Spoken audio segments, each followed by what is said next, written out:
America ने Iran पर दागी एक साथ कई मिसाइलें। बहरीन बेस से कई मिसाइलें दागी गई हैं। तस्वीर आपको दिखाते हैं। तस्वीर इस वक्त आपके सामने है। बहरीन बेस से एक साथ कई मिसाइलें दागी गई है। ईरान के कई ठिकानों पर हमला किया गया है। काफी ज्यादा नुकसान, काफी घातक ये हमले। ये देखिए आप, तस्वीर इस वक्त हम आपको दिखा रहे हैं। अमेरिका ने उसी बहरीन बेस से मिसाइलें दागी है जहां पर अभी हाल ही में ईरान की तरफ से भी हमला किया गया था। और अमेरिका ने बहरीन बेस का इस्तेमाल करते हुए ईरान को एक बार फिर से दहला कर रख दिया है। बीते एक हफ्ते की बात करें तो यह तीसरा बड़ा हमला है। एक हफ्ते के अंदर तीसरा बड़ा हमला। हालात काफी ज्यादा खराब। ये देखिए आप तस्वीरें।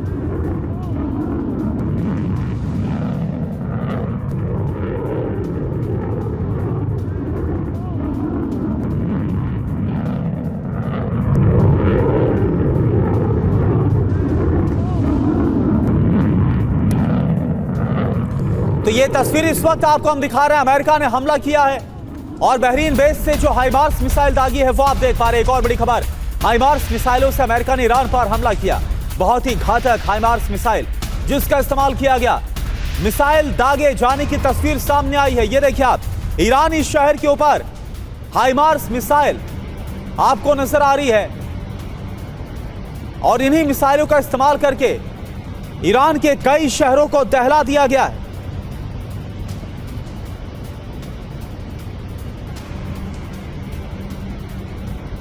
और दो तस्वीर इस वक्त आपको दिखा रहे हैं जो ताजा हमले किए गए हैं। रात में किस तरह से अमेरिका ने ईरान पर हमला करके दहला दिया है। ये देखिए आप, तस्वीर आपके सामने। अमेरिका ने बहरीन बेस से मिसाइलें दागी। हाइमार्स से अमेरिका का ईरान पर हमला और इस हमले में आप ये मानकर चलिए, हालांकि अभी और जानकारी आने बाकी है, लेकिन काफी ज्यादा नुकसान ईरान को हुआ है। और इस हमले को लेकर एक और बड़ी खबर, अल्टीमेटम खत्म होने के बाद अमेरिका का हमला होर्मुज खोलने के लिए दिया गया था 24 घंटे का अल्टीमेटम। बहरीन से ईरान पर एक साथ कई मिसाइल हमले किए गए।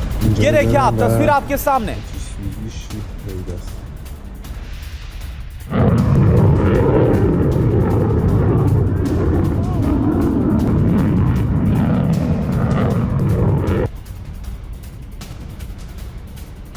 और एक और बड़ी खबर, ईरान के खिलाफ हफ्ते भर में तीसरा बड़ा हमला है जिसका दौर शुरू हो गया है।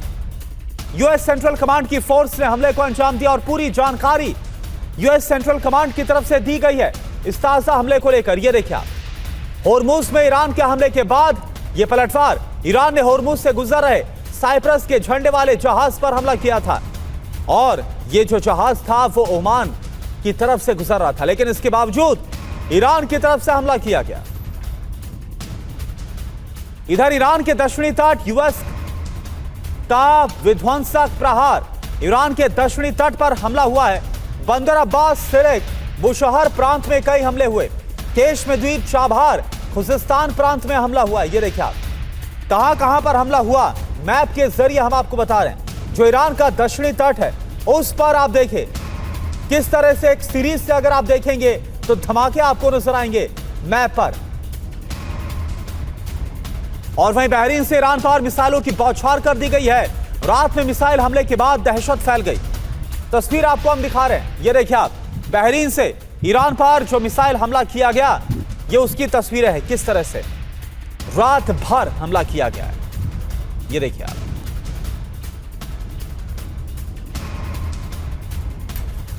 तो ये देखिए आप, बहरीन से एक के बाद एक मिसाइल हमले किए गए और जो दक्षिणी ईरान के शहर हैं, जो ठिकाने हैं, वहां पर हमने आपको मैप के जरिए भी दिखाया कि कैसे बड़े हमलों को अंजाम दिया गया। और ये देखिए जो हमला किया गया ये रात की तस्वीर है।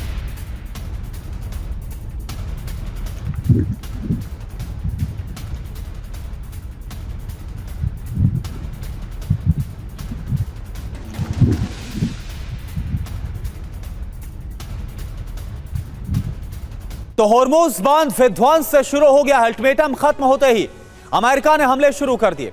अमेरिकी सेना ने ईरान पर जबरदस्त बमबारी की है। यूएस ने बंदर अब्बास और केशम पर कई बम गिराए हैं। चाबहार, बुशहर, सिरिक, मिनाब और जस पर हमला किया गया। बुशहर में न्यूक्लियर प्लांट के पास हमले की खबर है।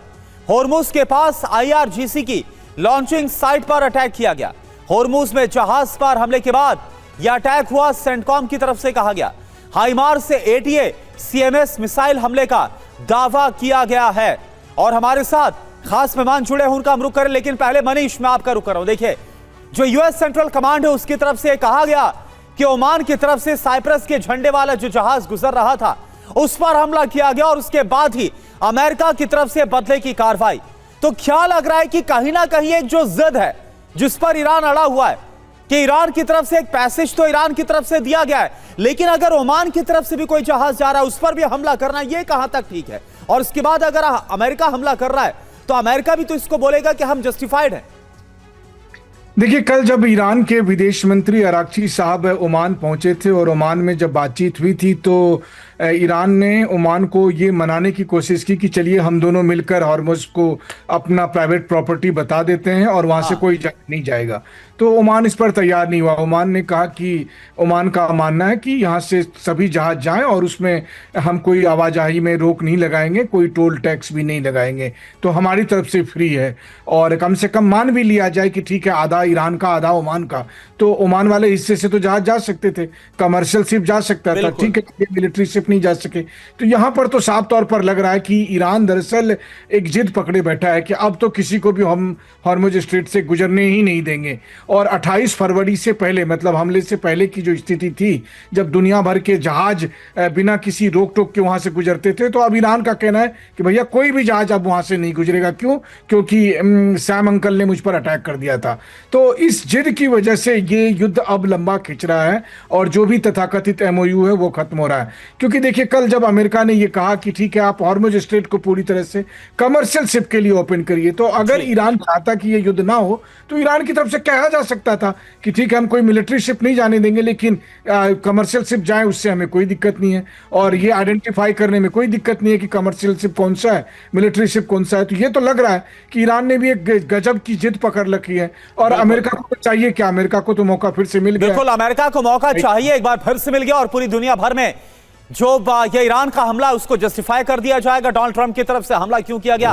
और अब एक तरह से, क्योंकि जैसा आपने भी कहा कि अगर आधा आधा मान लिया जाए, अगर ओमान के हिस्से से कोई जहाज जा रहा है तो उस पर क्यों हमला किया जा रहा है। अब ये कहीं ना कहीं जिद से आगे बढ़कर एक दबंगई जरूर देखने को मिल रही है। एक और बड़ी खबर, ईरान के बंदर अब्बास में यूएस का हमला हुआ है। हमले के बाद बंदर अब्बास में धुएं का गुबार उठता हुआ नजर आया। इससे पहले भी अमेरिका ने जब हमला किया था तब बंदर अब्बास पर अटैक किया गया। और ये देखिए, अब ताजा हमला जो बंदर अब्बास पर किया गया, इसके बाद आग और धुएं का गुबार उठता हुआ आप देख पा रहे हैं।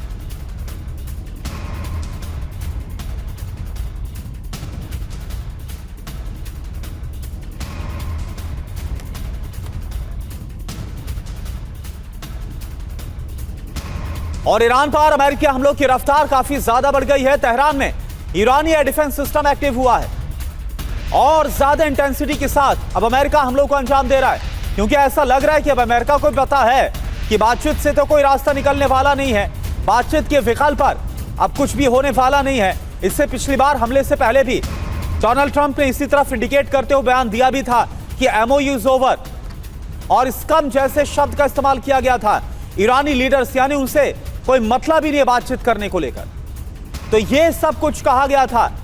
यानी कुल मिलाकर क्या अब ऐसा लग रहा है कि जंग से ही फैसला होगा। खैर, आखिरकार तो टेबल पर आना पड़ता है, लेकिन इससे पहले अगर जंग होती है तो आप मानकर चलिए कि ईरान को बहुत ज्यादा नुकसान उठाना पड़ सकता है। एक और बड़ी खबर, ईरानी टीवी ने कहा है चाबहार के पास 2 धमाके हुए, बुशहर प्रांत के डेर इलाके में 5 धमाके हुए, सिरेक मिनाब और बंदर अब्बास के तटों पर भी ब्लास्ट हुआ। ईरान के केशम द्वीप पर भी कई धमाके हुए हैं। ये देखिए आप, तस्वीर आपके सामने।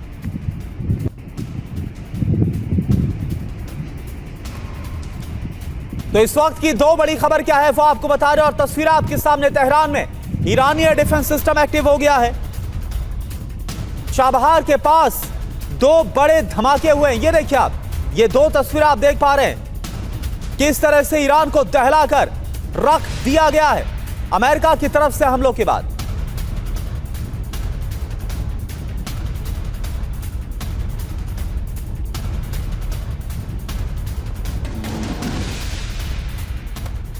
और एक और बड़ी खबर, दक्षिणी ईरान बुशहर में नए धमाके हुए। कोनारक बंदरगाह पर अमेरिका ने हमले को अंजाम दिया है। दक्षिणी ईरान को तो पूरी तरह से दहला कर रख दिया गया। अलग अलग जगहों पर धमाके हुए। कोनारक बंदरगाह पर अमेरिका की तरफ से हमला किया गया। कुल मिलाकर ये तो आप तय मानिए कि अमेरिका, जो कि कहीं ज्यादा शक्तिशाली सुपर पावर है, अगर ईरान इसी तरह से अपनी जिद पर अड़ा रहा तो इसका फिर आने वाले वक्त में काफी बुरा और काफी ज्यादा खामियाजा ईरान को उठाना पड़ सकता है। और ईरान जिस तरह से एक हथियार के तौर पर होर्मुज का इस्तेमाल कर रहा है, वो कहां तक जायज है, वो कहां तक सही है।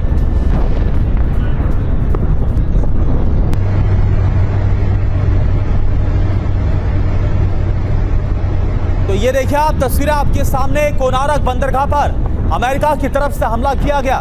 तस्वीरें इस वक्त आपको हम दिखा रहे हैं। 1 घंटे में बुशहर में 12 जगहों पर हमलों को अंजाम दिया गया। बुशहर प्रांत में अलग अलग जगह पर हमला हुआ। डीरपोर्ट में 5, असालुए में 4 धमाके हुए। बुशहर शहर में 3 धमाके सुने गए। तो ये देखिए आप तस्वीरें इस वक्त आपके सामने है बुशहर की।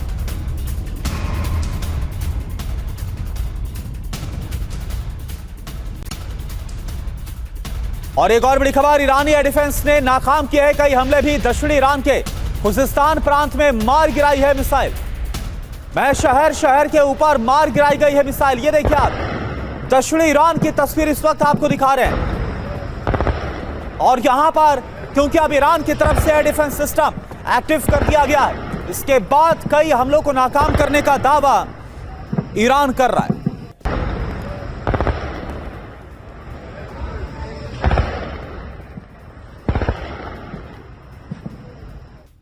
तो ईरान में कहां पर हमले हुए ये आप देखिए, जगह आपको बता रहे हैं। बंदर अब्बास पोर्ट, सिरिक पोर्ट, केशम द्वीप, असलुए, बुशहर, जस, कोनारक, चाबहार पोर्ट, महज शहर पर हमला हुआ। खुजिस्तान, बंदर ए दयार में हमला हुआ। हमले क्यों हुए? ट्रंप ने ईरान को आज तक का अल्टीमेटम दिया था कि स्ट्रेट ऑफ होर्मुज को खोल दो। अल्टीमेटम खत्म होते ही ईरान पर अमेरिकी हमला शुरू हो गया। होर्मुज में कमर्शियल जहाज पर हमले के बाद इस हमले को अंजाम दिया गया। और यह जहाज बताया जा रहा है कि ओमान की तरफ से गुजर रहा था, साइप्रस के झंडे वाला, लेकिन इसके बावजूद ईरान की तरफ से हमला किया गया। विनोद दत्ता सर इस वक्त हमारे साथ जुड़े। विनोद दत्ता सर, एक बात बताइए कि होर्मुज को युद्ध के दौरान बंद किया गया था ईरान की तरफ से एक धमकी के तौर पर, लेकिन अब जिस तरीके से एमओयू पर हस्ताक्षर हुआ, इसके बावजूद अब एक का जिद नहीं बल्कि क्या इसे आप एक दबंगई कहेंगे जो ईरान करता हुआ नजर आ रहा है। ओमान की तरफ से भी एक जहाज जाता है, उस पर हमला किया गया। तो क्या चाहता है ईरान, अब ये समझ में नहीं आ रहा है। देखिए, आपने बिल्कुल ठीक कहा, क्योंकि इंटरनेशनल वाटर्स की ये पॉलिसी होती है कि आप उनको ब्लॉक नहीं कर सकते।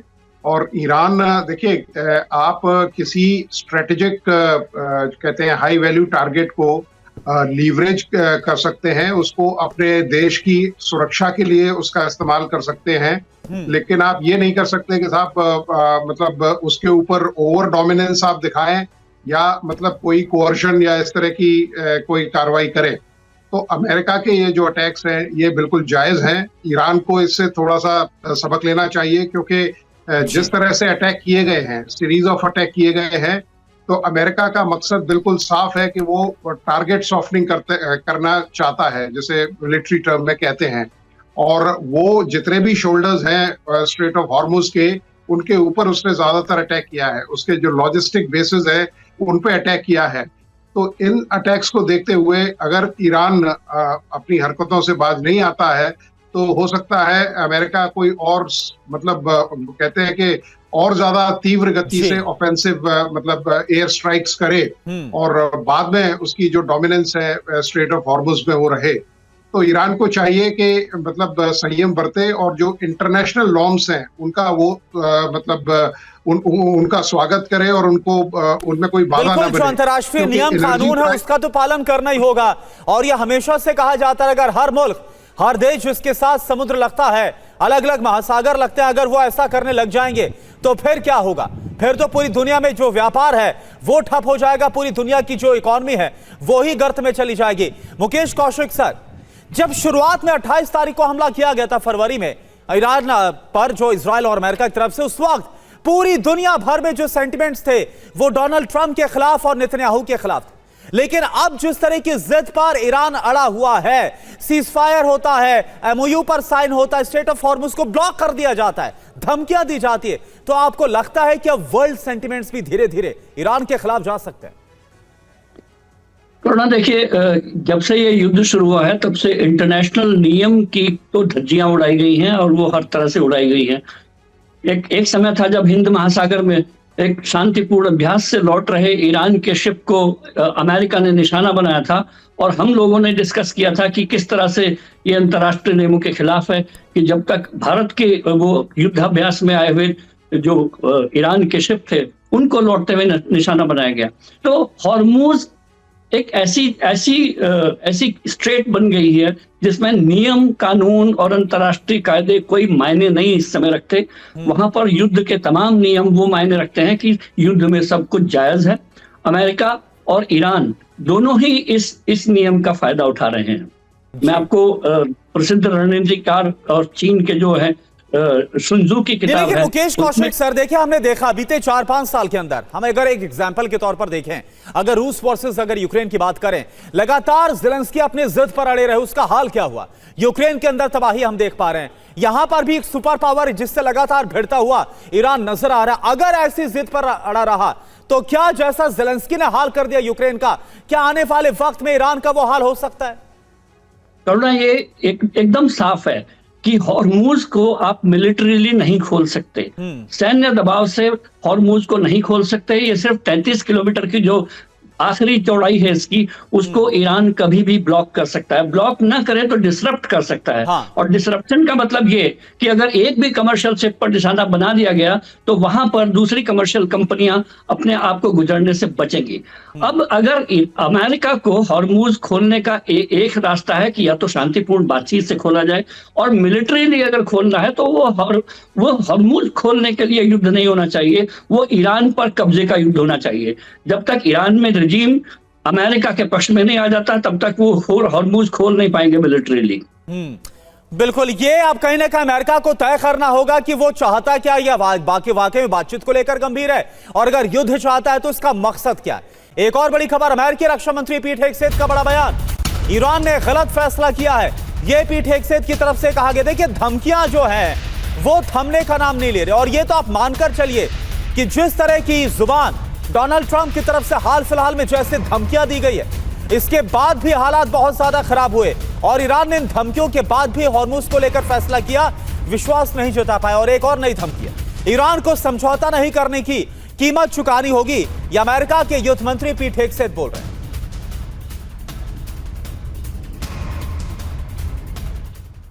और ईरान के बुशहर प्रांत के 4 शहरों पर एक साथ हमला हुआ है। सैन्य ठिकानों और बुनियादी ढांचे पर अमेरिका ने हमला किया है। हमलों को लेकर ईरानी टीवी का दावा, होर्मुज़गन प्रांत में भारी तबाही मची है। जास्क शहर में 10 से ज्यादा धमाकों की आवाजें सुनी गई हैं। ये देखिए आप, जहां पर हमले हुए वहां की तस्वीर इस वक्त आपको हम दिखा रहे हैं।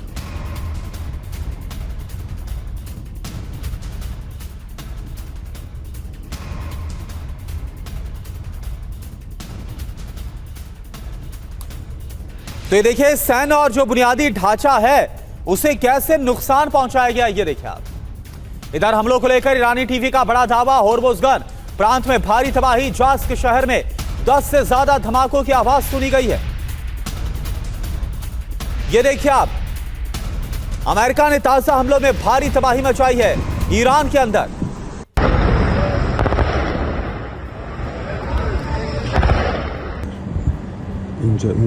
और मनीष झा इस वक्त हमारे साथ जुड़े हुए हैं। मनीष, क्या इन हमलों की बात, क्योंकि देखिए अमेरिका अगर ये सोचता है कि हमला करके ईरान को झुका दिया जाएगा तो वो तो होता हुआ नजर नहीं आ रहा, धमकियां दी जाती है तो ईरान और ज्यादा आक्रामक हो जाता है। इन हमलों के बाद अगर ईरान आक्रामक हुआ तो क्या फुल स्केल वॉर फिर से छिड़ने का डर, भय मिडिल ईस्ट में अब नजर आ रहा है?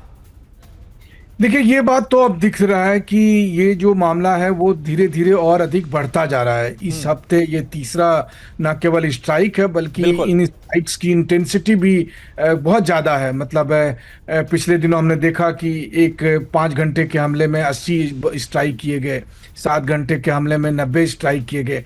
आज ये हमला लगभग 1.5-2 घंटे पहले शुरू हुआ है, तो देखते हैं कि आज कितनी देर तक हमला होता है और उसमें कितने स्ट्राइक होते हैं। मुझे ऐसा लगता है कि ये हमले पिछले 2 हमले से ज़्यादा बड़े हो सकते हैं, मतलब ज़्यादा देर तक चलेंगे और 100 के पार भी स्ट्राइक हो सकती है। तो वैसी स्थिति में आप समझ ही सकते हैं कि ईरान के साथ दिक्कत ये है कि ईरान के पास तो कोई एयर डिफेंस है नहीं, तो जो अमेरिकी हाइमार मिसाइल्स हैं, जब उनका इस्तेमाल किया जा रहा है तो वो जिन जिन जगहों पर को टारगेट करके अटैक किए जा रहे हैं वहाँ पर वो भारी तबाही मचा रहे हैं।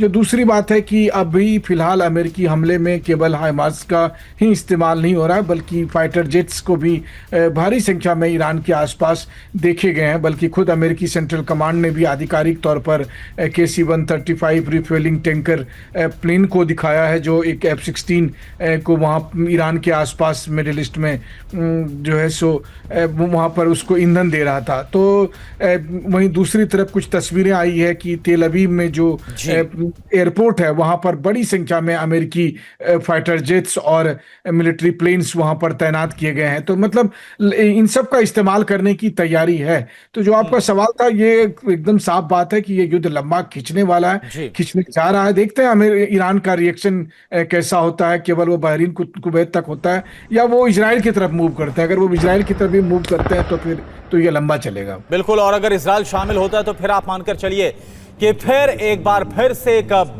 भीषण और विध्वंसक युद्ध को होने से कोई रोक नहीं सकता। अमेरिका के टारगेट पर ईरानी न्यूक्लियर प्लांट, ईरान के न्यूक्लियर प्लांट वाले शहर पर भी हमला हुआ है।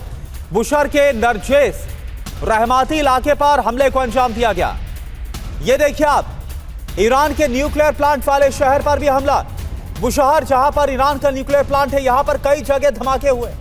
बुशहर के नरजेस रहमाती इलाके में हमले को अंजाम दिया गया।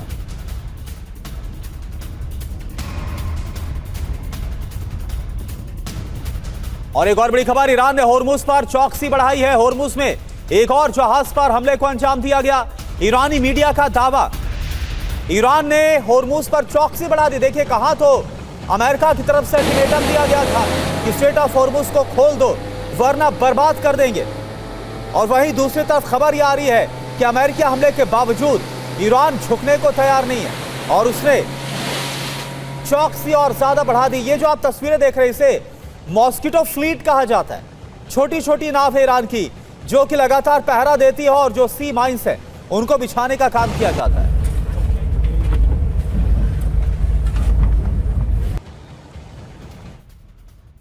और एक और बड़ी खबर, ईरान का यूएस पर धोखा देने का आरोप। 23 दिन पहले MOU से मुकरने का आरोप। विदेश मंत्रालय के प्रवक्ता के सलाहकार अली सफारी का बड़ा बयान। ईरान युद्ध के लिए तैयार है, अली सफारी की तरफ से कहा गया है। ईरान के विदेश मंत्रालय के प्रवक्ता, उनकी तरफ से कह दिया गया, खुला ऐलान किया गया है। एक तो उनकी तरफ से कहा गया है कि 23 दिन पहले जो MOU पर हस्ताक्षर, ये देखिए आप तस्वीरें आपको दिखा रहे हैं, जब वर्साई में डोनाल्ड ट्रंप मौजूद थे और वहां पर उन्होंने साइन किया था। हालांकि उसके बाद भी सवाल यही था। और विनोद दत्ता सर, देखिए उस वक्त भी हमारी तरफ से सवाल उठाया गया था और चर्चा की गई थी उस दौरान भी कि कैसे वर्साई में साइन तो हुआ था, लेकिन वर्साई में का जो इतिहास हुआ तो आप जानते हैं वर्ल्ड वॉर 1 के बाद क्या हुआ था। यहां तो अभी कुछ ही दिन बीते नहीं है कि ईरान ने धोखा देने का आरोप लगा दिया है और यह कहा है कि हम बातचीत नहीं बल्कि युद्ध के लिए तैयार हैं। क्या हालात आपको नजर आ रहे हैं? बिल्कुल, आपने ठीक एग्जाम्पल दिया, क्योंकि पहला जो वर्ल्ड वॉर था वो ट्रीटी ऑफ वर्सेल्स की वजह से ही बंद हुआ, और दूसरे विश्व युद्ध का कारण भी ट्रीटी ऑफ वर्सेल्स ही बनी, क्योंकि जर्मनी को के ऊपर इतने सैंक्शंस या उसके ऊपर इतनी वॉर इंडेमिटी वगैरह थोपी गई थी कि Germany was push to the wall. और वही चीज ईरान में भी दिखाई देती नजर आ रही है, क्योंकि अमेरिका यकीनन उसने जो अपना जो डिप्लोमेटिक प्रोटोकॉल है या इंटरनेशनल नॉर्म्स है उसका उल्लंघन तो किया है। क्योंकि अगर आप वार्ताएं चल रही हैं तो छोटी मोटी जो घटनाएं हैं उसमें जो बड़ी ताकत होती है उसको थोड़ा संयम बरतना चाहिए, क्योंकि कॉन्फिडेंस बिल्डिंग मेजर्स बहुत अहमियत रखते हैं क्योंकि जब तक आप कॉन्फिडेंस बिल्डिंग मेजर्स को तरजीहत नहीं देंगे तब तक ये वार्ताएं पूरी नहीं होती हैं। और ये वार्ताएं 1 या 2 बैठक में नहीं होती है, इसमें समय लगता है। वियतनाम की आप देखिए, उसमें करीब 4 वर्ष लग गए थे। तो इन सब चीजों को देखते हुए, और ईरान को बिल्कुल अमेरिका के ऊपर यकीन नहीं है, ईरान क्या किसी भी देश को नहीं है, क्योंकि अमेरिका एक डिपेंडेबल अलाई नहीं है।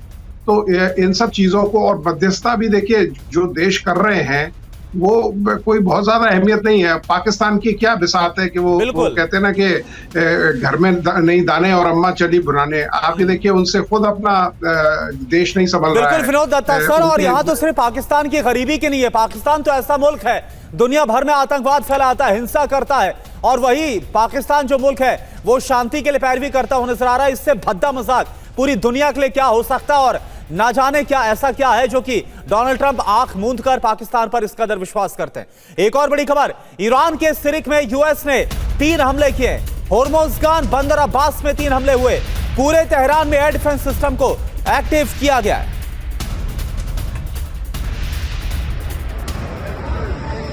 और यूएस ने ईरान के सैन्य ठिकानों पर हमला किया। ईरान के रेडार, मिसाइल, ड्रोन ठिकानों पर हमला किया गया। मिसाइल लॉन्च सिस्टम पर भी अमेरिका ने हमले को अंजाम दिया।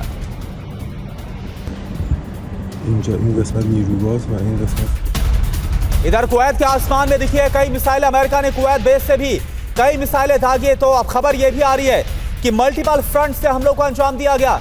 ईरान की ओर जाती नजर आ रही है ये मिसाइल। मुकेश कौशिक सर, क्या लग रहा है? जिद्दी तो दोनों तरफ से नजर आ रहे हैं हालात। ईरान भी टस से मस नहीं हो रहा, और उधर जैसा विनोद दत्ता सर की तरफ से कहा गया है कि जो संयम है, पेशेंस है, वो अमेरिका भी नहीं दिखा रहा। करुणा, आपने नोटिस किया होगा डोनाल्ड ट्रंप के सिग्नेचर जितने कॉम्प्लिकेटेड हैं उतना ही ये एमओयू भी कॉम्प्लिकेटेड था। और वो कॉम्प्लिकेटेड मैं इसलिए कहता हूं क्योंकि डोनाल्ड ट्रंप को ये लग गया था कि वो सैन्य तरीकों से हॉर्मुज नहीं खुलवा पाएंगे, तो उन्होंने इस एमओयू का सहारा लिया। और उसकी शब्दावली वो बहुत गड़बड़ लिख गए। उसमें लिखा गया कि 60 दिन तक के लिए ही ये हॉर्मुज खोला जा रहा है, और इस 60 दिन में, इस टेम्पररी पीरियड में ओमान और ईरान मिलकर ये तय करेंगे कि मरीन एडमिनिस्ट्रेशन कैसे होना चाहिए। इस शब्दावली को ईरान ने और ओमान ने दोनों ने मिसरीड कर लिया, और मिसरीड इस हद तक कर लिया कि दोनों ने ये समझ लिया कि हॉर्मुज अब उनकी पर्सनल प्रॉपर्टी है, और इसमें किस तरह से टैक्सेशन करना है, टोल टैक्स लेने हैं, उस हिसाब से उन लोगों ने बातचीत शुरू कर दी। जी, ओमान ने तो यहां तक किया कि कल जो कंफ्यूजन हम देखते हैं डोनाल्ड ट्रंप के बयानों में भी, वो कंफ्यूजन उस एमओयू, उस एग्रीमेंट पे भी नजर आ रहा था, और अब ईरान भी एक लग रहा है कि उसी तरीके से आगे बढ़ता हुआ नजर आ रहा है।